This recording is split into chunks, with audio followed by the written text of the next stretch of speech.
અમરેલીમાં અખિલ ભારતીય સિમેન્ટ મજૂર મહાસંઘે સિમેન્ટ ઉદ્યોગમાં કામ કરતા શ્રમિકોના વિવિધ પ્રશ્નોને લઈને દેશવ્યાપી આંદોલનની જાહેરાત કરી। મહાસંઘે જણાવ્યું છે કે લાંબા સમયથી વેતન વધારા, કાયમીકરણ તેમજ શ્રમિક હકોને લઈને રજૂઆતો કરવા છતાં યોગ્ય નિરાકરણ ન આવતા હવે વિરોધનો માર્ગ અપનાવવામાં આવશે। આંદોલનમાં ભાગરૂપે આગામી 13 ઓગસ્ટે રાજ્યવ્યાપી વિરોધ પ્રદર્શન યોજાશે, જેમાં મોટી સંખ્યામાં સિમેન્ટ ઉદ્યોગના કર્મચારીઓ અને મજૂરો જોડાશે। ત્યારબાદ 3 સપ્ટેમ્બરે દિલ્હીમાં અખિલ ભારતીય સ્તરે વિશાળ વિરોધ કાર્યક્રમ યોજવાની પણ જાહેરાત કરવામાં આવી। મહાસંઘનું કહેવું છે કે જ્યાં સુધી શ્રમિકોની માંગણીઓનો યોગ્ય ઉકેલ નહીં આવે ત્યાં સુધી આંદોલન વધુ ઉગ્ર બનશે। ધરણાનું આયોજન કરવામાં આવેલું, જેમાં કોન્ટ્રાક્ટર કામદારોને સીએમએ ની અંદર સામેલ કરવા માટે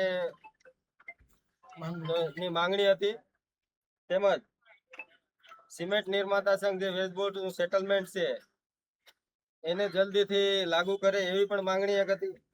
એના પછી કોન્ટ્રાક્ટર કામદારોને કાયમી પ્રકારનું કામ કરે છે તે લોકોને કાયમી કરવાની માંગણી હતી। એક સેવાનિવૃત્તિની જે આયુ વર્ષ છે એ 58 વર્ષથી વધારીને 60 વર્ષ કરવા માટેની એક માંગણી હતી। કોન્ટ્રાક્ટર કામદારોને લઘુત્તમ વેતનમાં વધારો કરી તેને મિનિમમ 30,000 વેજીસ આપવામાં આવે એવી એક માંગણી હતી। ઈએસઆઈસી ની વેતન સીમા જે 21,000 છે એને વધારીને 42,000 કરવામાં આવે એવી માંગણી હતી।